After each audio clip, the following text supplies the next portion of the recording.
नमस्कार, आप देख रहे हैं लोकमंच और मैं हूं आपके साथ वैष्णवी शर्मा। तो बुलेटिन की शुरुआत करेंगे और सबसे पहले बात करेंगे लखनऊ की, जहां से इस वक्त की बड़ी खबर आ रही है।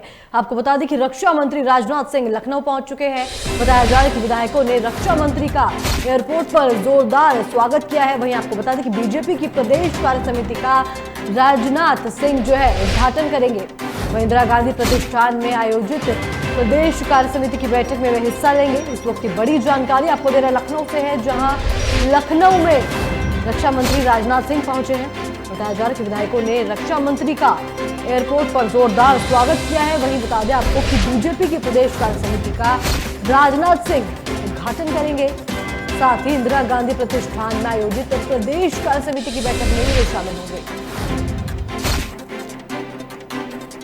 इस वक्त की बड़ी जानकारी आपको दे रहा है लखनऊ से है, जहां लखनऊ में रक्षा मंत्री राजनाथ सिंह पहुंचे हैं। आपको बता दें कि राजनाथ सिंह बीजेपी की प्रदेश कार्य समिति का उद्घाटन करेंगे। साथ ही आपको बता दें कि विधायकों ने रक्षा मंत्री का एयरपोर्ट पर जोरदार स्वागत भी किया उनके लखनऊ पहुंचने पर। साथ ही बताया जा रहा है कि इंदिरा गांधी प्रतिष्ठान में राजनाथ सिंह जो है कार्य समिति की बैठक में शामिल होंगे।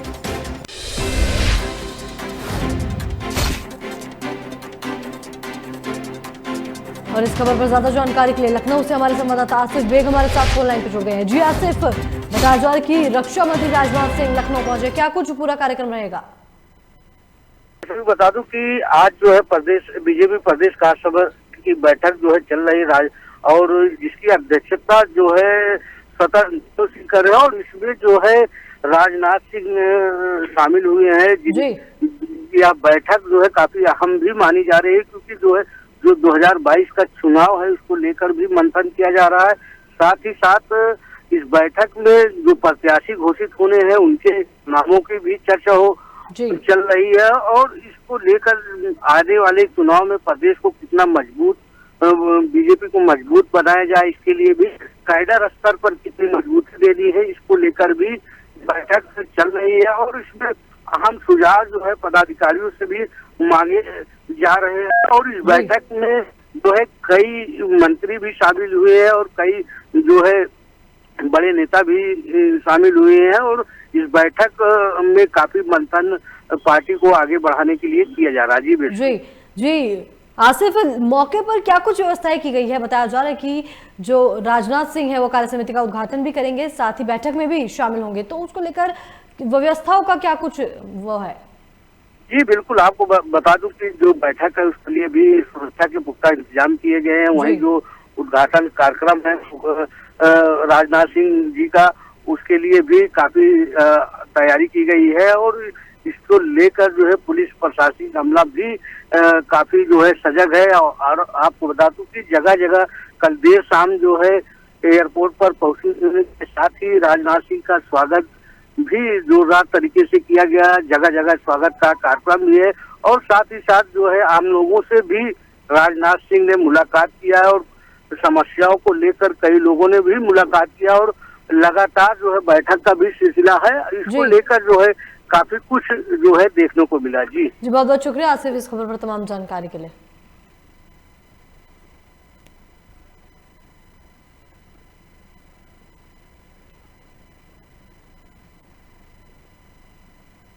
और इसी बीच एक और बड़ी खबर लखनऊ से है, जहां बताया जा रहा है कि लखनऊ में सपा सुप्रीमो अखिलेश यादव का बड़ा बयान सामने आया है। आपको बता दें कि उन्होंने कहा कि संविधान पर हमला हो रहा है और अब शारीरिक हमले किए जा रहे हैं। साथ ही उन्होंने कहा है कि बदायूं मेडिकल कॉलेज अभी तक अधूरा है। साथ ही सपा सरकार बनने पर फेक एनकाउंटर की जांच करने की भी बात कही है। इस वक्त की बड़ी और अहम जानकारी आपको दे रहे हैं लखनऊ से है, जहां आपको बता दें कि सपा सुप्रीमो अखिलेश यादव का बड़ा बयान सामने आया है। बताया जा रहा है कि संविधान पर उन्होंने कहा है कि संविधान पर हमला हो रहा है। साथ ही उन्होंने कहा कि अब शारीरिक हमले किए जा रहे हैं। बदायूं मेडिकल कॉलेज को लेकर भी उन्होंने बयान दिया है, जहां बदायूं मेडिकल कॉलेज को लेकर उन्होंने कहा है कि वह अभी तक अधूरा है। साथ ही उन्होंने कहा कि सपा सरकार बनने पर फेक एनकाउंटर की जांच भी की जाएगी।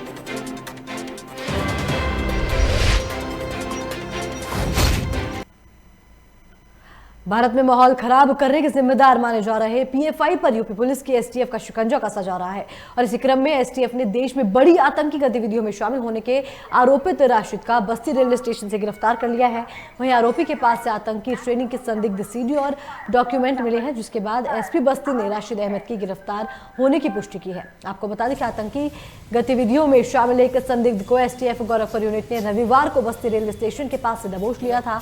वहीं एसटीएफ के हत्थे चढ़ा संदिग्ध पॉपुलर फ्रंट ऑफिस इंडिया का सदस्य बताया जा रहा है। साथ ही एसटीएफ ने संदिग्ध को गिरफ्तार कर लिया है। वहीं आरोप है कि पकड़े गए संदिग्ध आतंकी गतिविधियों में शामिल रहा है। साथ ही पुलिस के अनुसार मुखबिर की सूचना पर एसटीएफ की टीम ने बस्ती रेलवे स्टेशन के पास से आरोपी को गिरफ्तार कर लिया था, जिसके बाद फिलहाल पुलिस आरोपी से पूछताछ कर रही है।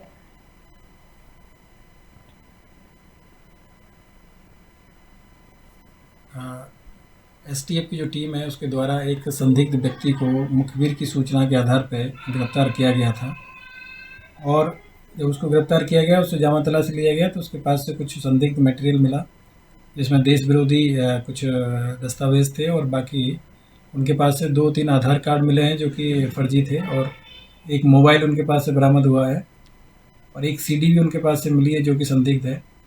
इसी के आधार पर इनको गिरफ्तार करके और थाना कोतवाली बस्ती में इनके खिलाफ मुकदमा पंजीकृत किया गया। धारा 121A, 420, 467, 68, 71 और 120B आईपीसी के तहत इनके विरुद्ध मुकदमा पंजीकृत करके इनको गिरफ्तार किया गया है। देखिए, और इसी बीच बड़ी खबर लखनऊ से है, जहां लखनऊ में 19 मार्च को योगी सरकार के 4 साल पूरे हो जाएंगे। आपको बता दें 25 मार्च तक प्रदेश भर में कार्यक्रम आयोजित होंगे। वहीं 19 मार्च को सीएम योगी लखनऊ के लोक भवन में प्रेस कॉन्फ्रेंस करेंगे। साथ ही बताया जा रहा है कि प्रभारी मंत्री जिले में सरकार की उपलब्धियों को लेकर प्रेस कॉन्फ्रेंस करेंगे। वहीं आपको बता दें कि मुख्यमंत्री आरोग्य मेला सहित कई आयोजन किए जाएंगे। इस वक्त की बड़ी जानकारी आपको दे रहे हैं लखनऊ से है, जहां 19 मार्च को योगी सरकार के 4 साल जो है वो पूरे हो जाएंगे। वहीं 19 से 25 मार्च तक प्रदेश भर में कई कार्यक्रम आयोजित किए जाएंगे। जहां आपको बता दें कि 19 मार्च को सीएम योगी लखनऊ के लोक भवन में प्रेस कॉन्फ्रेंस का आयोजन करने वाले हैं। वहीं प्रभारी मंत्री जिलों में सरकार की उपलब्धियों को लेकर प्रेस कॉन्फ्रेंस करेंगे। वहीं आपको बता दें कि मुख्यमंत्री आरोग्य मेला सहित कई आयोजन किए जाएंगे।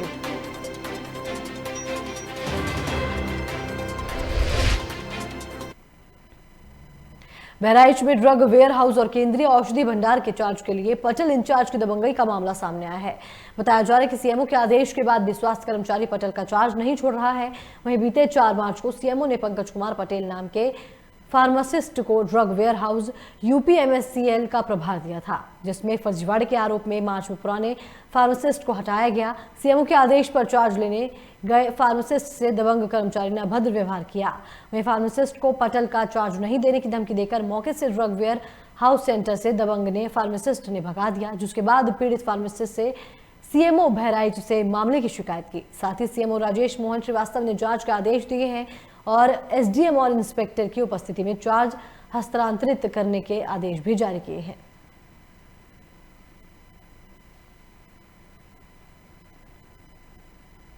और इसी बीच बड़ी खबर हरिद्वार से है, जहां हरिद्वार महाकुंभ पर लगे प्रतिबंधों को सीएम तीरथ सिंह रावत ने हटा दिया है। बताया जा रहा है कि अखाड़ा परिषद के संतों ने मुख्यमंत्री का आभार जताया है। वहीं अखाड़ा परिषद के संतों ने मुख्यमंत्री को निर्भीक और श्रद्धावान बताया है। इस वक्त की बड़ी जानकारी आपको दे रहे हरिद्वार से है, जहां महाकुंभ पर लगे प्रतिबंधों को सीएम तीरथ सिंह रावत ने हटा दिया है। आपको बता दें कि महाकुंभ में आने वाले श्रद्धालु सरकार की गाइडलाइन का पालन करने के लिए सीएम ने अपील की है।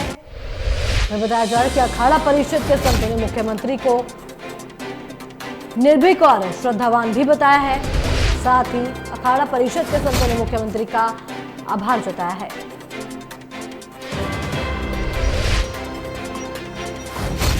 और इस खबर पर ज्यादा जानकारी के लिए हरिद्वार से हमारे स्टेट हेड मनीष हमारे साथ फोन लाइन पर जुड़ गए हैं। जी मनीष, बताया जा रहा है कि महाकुंभ पर लगे प्रतिबंधों को सीएम तीरथ सिंह रावत ने हटा दिया, क्या कुछ जानकारी है इसको लेकर? बिल्कुल, जिस तरीके से उत्तराखंड के अंदर सीएम का परिवर्तन हुआ, जो यहाँ के मुख्यमंत्री के अंदर परिवर्तन हुआ, त्रिवेंद्र की जगह तीरथ सिंह रावत जी आए, उसको तुरंत उन्होंने एकदम हरिद्वार का दौरा करा जी। और हरिद्वार के दौरे के बाद यहाँ साधु संतों से मिले और साधु संतों से ये ऐलान भी करा कि जो भी महाकुंभ के आयोजन में जो देश से जो भी श्रद्धालु आएंगे उनके लिए कोविड की कोई रिपोर्ट की जरूरत नहीं है। जी। वो आए सिर्फ कोविड-19 के नियमों का पालन करें। इसको लेकर के साधु संतों में बड़ी खुशी की लहर हुई और उन्होंने जिस तरीके से यहाँ का जो माहौल था उसमें आगे भी उन्होंने टेंट लगाने के लिए साधु संतों के लिए आश्वासन दिया। जो साधु संत थे उन्होंने उनका आभार भी जताया, क्योंकि अखाड़ा परिषद की अगर हम बात करें, अखाड़ा परिषद के नरेंद्र गिरी जी से, रविंद्रपुरी जी से, इन सबसे मुलाकात करी और जो साधु संतों ने भी तीरथ सिंह रावत का भव्य स्वागत किया और ये भी कहा जिस तरीके से तीरथ सिंह रावत, तीरथ जो नाम है उस नाम से ही इस तरह के काम वो कर भी रहे हैं। वैष्णवी जी, मनीष, जैसा कि बताया जा रहा है कि जो श्रद्धालु आ रहे हैं उनके लिए अब जो है कोरोना की रिपोर्ट को जरूरी नहीं माना गया है। तो एक बड़ा सवाल ये उठता है कि अगर मौके पर किसी श्रद्धालु में कोरोना पॉजिटिव पाया जाता है तो उसको लेकर क्या कुछ इलाज किए जाएंगे? हाँ वैष्णवी, बिल्कुल। इसके लिए भी प्रशासन के द्वारा ये आदेश भी जारी किया, प्रशासन को आदेश भी जारी करे गए कि क्योंकि जिस तरीके से बॉर्डर हो गया या हरकीपौड़ी स्थल हो गया या और भी बहुत ज्यादा स्थल हो गए, वहां पर कोविड-19 की जो मेडिकल जो टीम है उनको जगह जगह लगाया जा रहा है। जिस तरीके से बॉर्डर पे भी लगाया जा रहा है, अगर कहीं पर भी टेम्परेचर नोट करा जा रहा है या इस तरीके से नोट करा जा रहा है, अगर कहीं पर भी कोई सिम्टम किसी को पाए जाते हैं तुरंत उसका टेस्ट करके उसको या तो वापस भेजा जा रहा है और अगर कोई हरिद्वार धर्मनगरी में अगर कोई आ जाता है और अगर उसको तुरंत इस तरह की कोई समस्या होती है तो तुरंत उसको आइसोलेट करने की भी सुविधा है। सबसे इम्पोर्टेंट बात यह है वैष्णवी कि जगह जगह जो स्वास्थ्य की जो टीमें हैं वो जगह जगह लगाई जा रही है और जगह जगह टेस्ट करे जा रहे हैं, जिससे कि इस तरह की कोई कंडीशन पैदा ना हो। इसलिए यात्रियों से भी अपील करे जा रहे हैं। खुद मुख्यमंत्री ने यह अपील करी है कि कोविड-19 का नियमों का पालन करें। आप हरिद्वार आइए, धर्मनगरी हरिद्वार में आइए, महाकुंभ में इस आयोजन में आइए आप, क्योंकि ऐतिहासिक पल होता है ये। हमेशा 12 साल के बाद ये कुंभ का आयोजन होता है, ये ऐतिहासिक पल होता है ये। इसमें आइए धर्मनगरी हरिद्वार के अंदर, बस कोविड के नियमों का पालन करें। अब कोरोना जो नेगेटिव है उसकी जरूरत नहीं पड़ेगी। जी, बहुत बहुत शुक्रिया मनीष इस खबर पर तमाम जानकारी के लिए।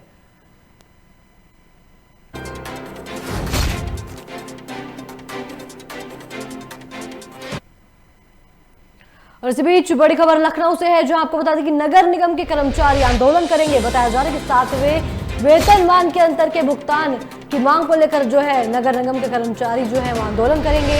वहीं आपको बता दें कि खाली पदों पर नियुक्ति की मांग करेंगे। साथ ही नगर निगम जलकर कर्मचारी 22 मार्च को प्रांतीय बैठक में ये जो है फैसला होगा, जिसके बाद बताया जा रहा है कि नगर निगम और जलकर कर्मचारी के जो कर्मचारी है वो प्रदर्शन करेंगे। इस वक्त की बड़ी और अहम जानकारी आपको दे रहे हैं लखनऊ से है, जहां आपको बता दें कि नगर निगम के कर्मचारियों ने आंदोलन करने का जो है फैसला लिया है। बताया जा रहा है कि 7वें वेतनमान के अंतर के भुगतान की मांग करेंगे। साथ ही खाली पदों पर नियुक्ति की भी मांग की जाएगी। और इस खबर पर ज्यादा जानकारी के लिए लखनऊ से हमारे संवाददाता आसिफ हमारे साथ फोन लाइन पे जुड़ गए हैं। जी आसिफ, वेतन को लेकर नगर निगम के जो कर्मचारी है वो आंदोलन करेंगे, इसको लेकर क्या कुछ जानकारी है?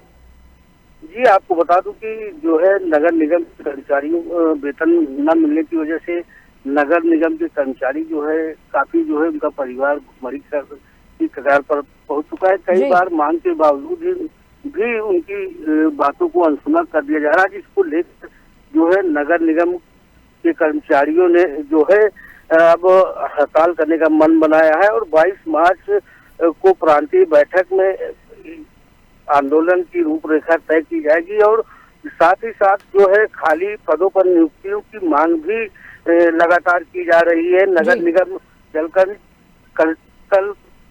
कर्मचारी जो है लगातार जो है अपनी विभिन्न मांगों को लेकर कई बार जो है अधिकारियों के चौखट पर भी पहुंच चुके हैं, लेकिन उनकी मांगे नहीं सुनी गई।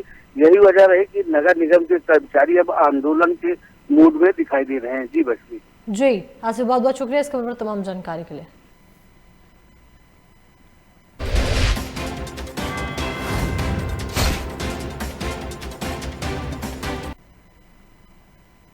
बिना जुर्म 20 साल जेल में रहने के बाद गृह जनपद पहुंचे विष्णु तिवारी से मिलने बालों का तांता लग गया। आपको बता दें कि राजनीतिक पार्टियों के पदाधिकारी सहित समाज सेवी संस्थाएं भी विष्णु तिवारी को सांत्वना देने पहुंची, साथ ही आर्थिक मदद भी दे रहे हैं।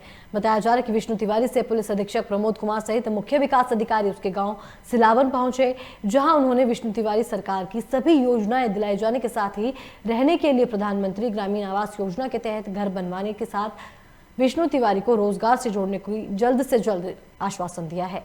बताया जा रहा है कि जेल में बंद विष्णु तिवारी पर लगाए गए सभी आरोप हाईकोर्ट ने खारिज करते हुए उसे रिहा कर दिया है। साथ ही विष्णु तिवारी ने बताया कि उसे षड्यंत्र पूर्वक फंसाकर जेल भेज दिया गया था, जहां तय सजा से भी 2 गुना 20 साल तक वे जेल में रहा। वहीं इस दौरान विष्णु तिवारी के 2 भाई और माता पिता की मौत हो गई। साथ ही अदालत से निर्दोष विष्णु को न्याय दिलाने के लिए उसके भाई ने पूरी जमीन भी बेच दी। तो तिवारी जो हैं वो लगभग 20 साल जो सज़ा काट के आए हैं, फिर उनको माननीय हाई कोर्ट द्वारा उनको सज़ा मुक्त किया गया और यहाँ पे आके वो रहने लगे हैं, जो सिलावन हमारा महरौनी क्षेत्र का है। आज हम लोग इधर की तरफ थाना दिवस में भी आए थे, तो हम लोगों ने सोचा कि इनसे मिलना भी ज़रूरी है। मिले गए, मैं और सीडीओ साहब यहाँ पे मिले हैं उनसे, उनको कई प्रकार के आश्वासन भी दिए हैं। और चूँकि 20 साल वो रह के आए हैं तो थोड़ा अभी उनको यहाँ एडजस्ट होने में समय लगेगा, तो हमने उनको ये भी बताया कि अगर पुलिस की तरफ से कोई भी ज़रूरत है तो उसकी पूरी तरीके से पुलिस मदद भी कराएगी। साथ ही साथ हमने ये भी कहा है कि अगर हमारे अधिकार क्षेत्र में अगर कोई किसी प्रकार से उनको कार्य दिया जा सकता है तो वो भी हम उनको देंगे। अभी कप्तान साहब ने कहा है, मैं इनको ये पहला प्रयास तो करूंगा कि जो प्रधानमंत्री आवास योजना ग्रामीण है उसके तहत इनको लाभान्वित कराने की मैं कोशिश करूंगा। और साथ ही साथ जो इनके राशन कार्ड वगैरह हैं पात्र गृहस्थी में चाहे अंत्योदय में, उस पर प्राथमिकता पर विचार करेंगे, इनको जल्द से जल्द बनवा दिया जाए। साथ ही जो हमारी मनरेगा योजना चलती है रोज़, तो उसमें इनका जॉब कार्ड बना के और प्रतिदिन अगर ये मजदूरी करने लगेंगे तो कम से कम 201 रुपये प्रतिदिन के हिसाब से मिलेगा, तो कुछ इनकी आर्थिक स्थिति इम्प्रूव होना शुरू हो।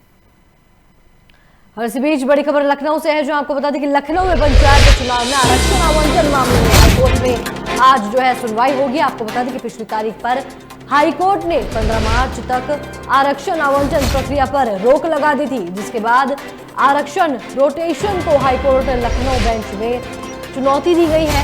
बताया जा रहा है कि 2015 को बेस मानकर आरक्षण रोटेशन की मांग की गई है। वहीं आपको बता दें कि 1995 को बेस साल मानकर इस बार पंचायत चुनाव में आरक्षण जारी किया गया है।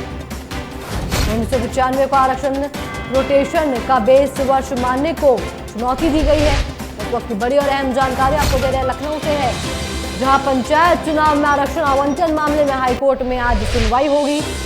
आपको बता दें कि पिछली तारीख पर हाईकोर्ट ने 15 मार्च तक आरक्षण आवंटन प्रक्रिया पर रोक लगा दी थी, जिसके बाद आरक्षण रोटेशन को हाईकोर्ट लखनऊ बेंच में चुनौती दी गई है।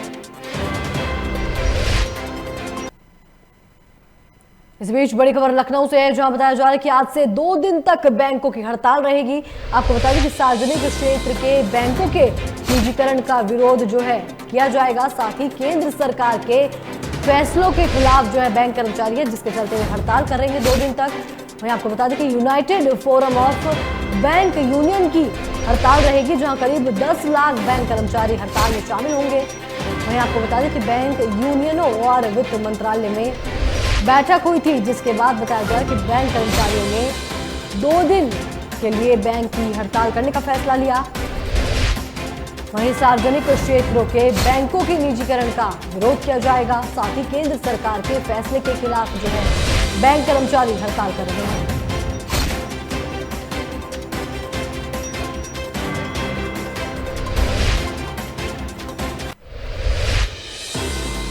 और इस खबर पर ज्यादा जानकारी के लिए लखनऊ से हमारे संवाददाता आसिफ बेग हमारे साथ फोन लाइन पर जुड़ गए हैं। जी आसिफ, बैंक कर्मचारी जो है 2 दिन के लिए बैंक की हड़ताल कर रहे हैं, क्या कुछ जानकारी है इसको लेकर?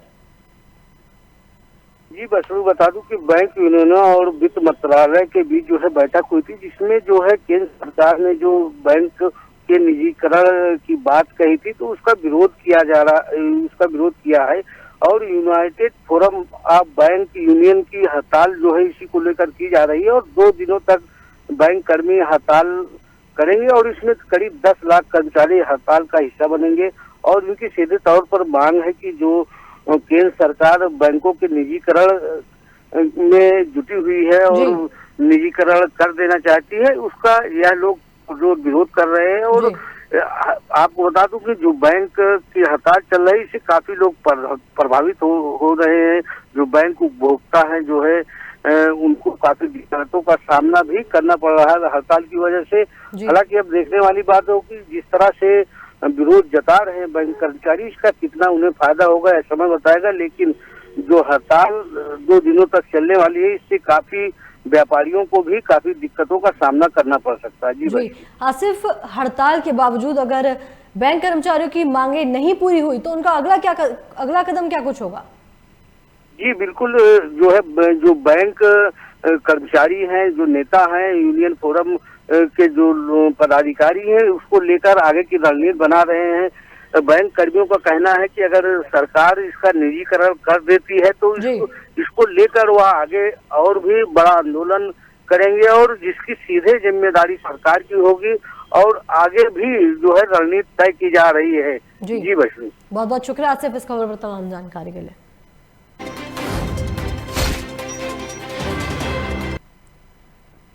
और इसी बीच एक और बड़ी खबर लखनऊ से। आपको बता दें कि लखनऊ में तेजी से कोरोना के मरीजों की संख्या बढ़ रही है। बताया जा रहा है कि एक दिन में 25,000 से ज्यादा मरीज जो है वो मिले हैं। वहीं देश में सक्रिय मरीजों की संख्या 2 लाख के पार हो गई है। साथ ही आपको बता दें कि 62 दिन में कोरोना से लगभग 150 मरीजों की मौत हो चुकी है। साथ ही कुल संक्रमितों की संख्या जो है करीब 1 करोड़ 13 लाख रुपए बताई जा रही है। और इस खबर पर ज्यादा जानकारी के लिए लखनऊ से हमारे संवाददाता आसिफ हमारे साथ फोन। जी आसिफ, लगातार जो है कोरोना के मरीजों की संख्या बढ़ रही है, इसको लेकर क्या कुछ जानकारी है?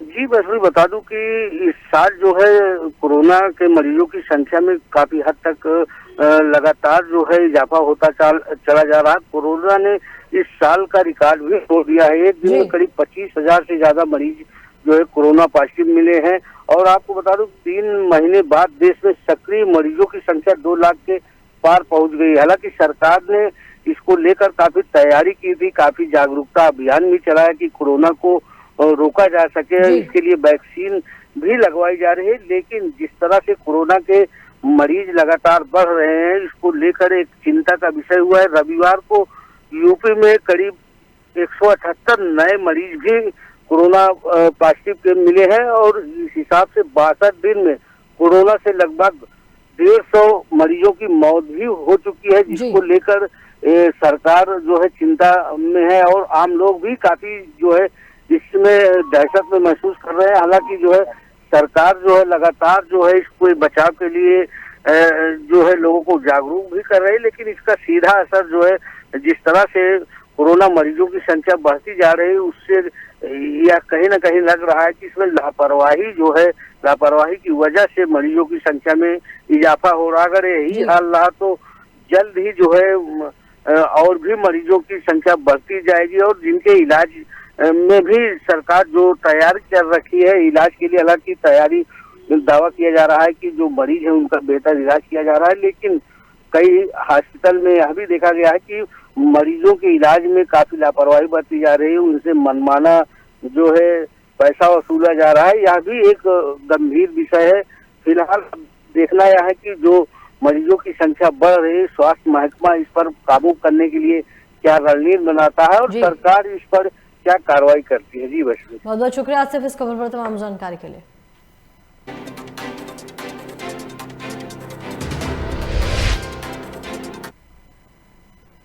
सिद्धार्थनगर में 3 दिवसीय चल रहे कपिल वस्तु महोत्सव में शामिल होने आई फिल्म अभिनेत्री और सांसद हेमा मालिनी ने बताया कि लॉकडाउन के बाद उनका इस जनपद में पहला कार्यक्रम है और वो यहां आकर खुश भी हैं। उन्होंने इसके लिए अस्थायी सांसद जगदम्बिका पाल का आभार भी जताया। वहीं उन्होंने कहा कि पश्चिम बंगाल के चुनाव में बीजेपी की सरकार जरूर बनेगी, क्योंकि पिछले 10 सालों से ममता की सरकार से जनता परेशान हो चुकी है और वे बदलाव चाहती है।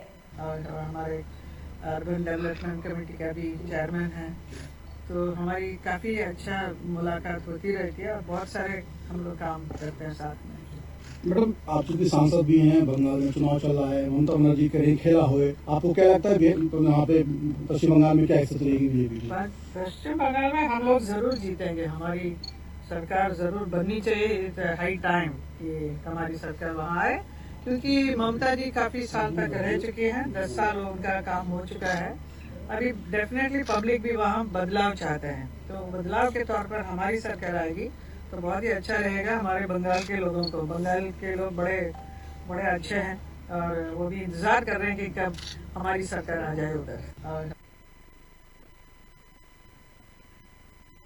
के प्रदेश बीजेपी पदाधिकारियों की बैठक में ये फैसला हुआ है। बताया जा रहा है कि परिवार के सदस्यों को चुनाव लड़ाने के लिए अपने पद से इस्तीफा देना होगा। साथ ही आपको बता दें कि विधायकों सांसदों के लिए भी यही नियम लागू किया जाएगा। इस वक्त की बड़ी और अहम जानकारी आपको दे रहे हैं लखनऊ से है, जहां बीजेपी पदाधिकारियों की बैठक में एक बड़ा फैसला सामने आया है। बताया जा रहा है कि परिवार के सदस्यों को चुनाव लड़ाने के लिए अपने पद से इस्तीफा देना होगा। वहीं विधायकों और सांसदों के लिए भी यही नियम लागू किया जाएगा।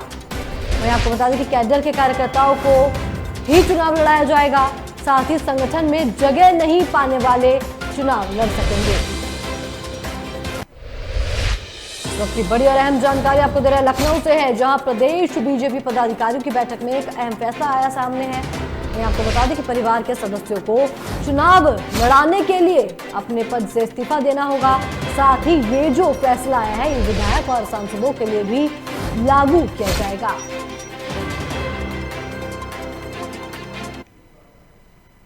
इसी बीच बड़ी खबर लखनऊ से है, जहां बताया जा रहा है कि फोकस सैंपलिंग में तेजी लाए जाने की बात कही जा रही है। जहां सामुदायिक स्वास्थ्य केंद्रों पर अब सप्ताह में 6 दिन टीकाकरण किया जाएगा। वहीं आपको बता दें कि प्रदेश में अब तक 26,43,841 लोगों को कोरोना वैक्सीन लग चुकी है। वहीं सोमवार को सर्वाधिक 4,500 बूथों पर टीकाकरण किया जाएगा। इस वक्त की बड़ी जानकारी आपको दे रहे हैं लखनऊ से, जहां फोकस सैंपलिंग में तेजी लाए जाने का फैसला लिया गया है, जिसके चलते सामुदायिक स्वास्थ्य केंद्रों पर अब सप्ताह में 6 दिन में टीकाकरण किया जाएगा।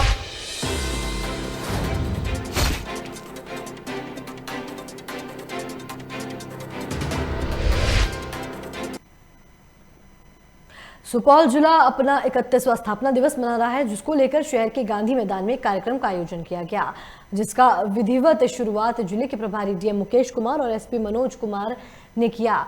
वहीं आपको बता दें कि 14 मार्च 1991 को आज के दिन सुपौल जिले की स्थापना हुई थी और अपने सांप्रदायिक सौहार्द और कोने कोने में पहुंचे विकास इस जिले को उतना ही जवां और सुंदर बना रहा है। इस जिले को बनाने और संवारने का इतिहास भी काफी लंबा है, लेकिन सबसे योगदान से आज ये जिला सुंदर होता जा रहा है।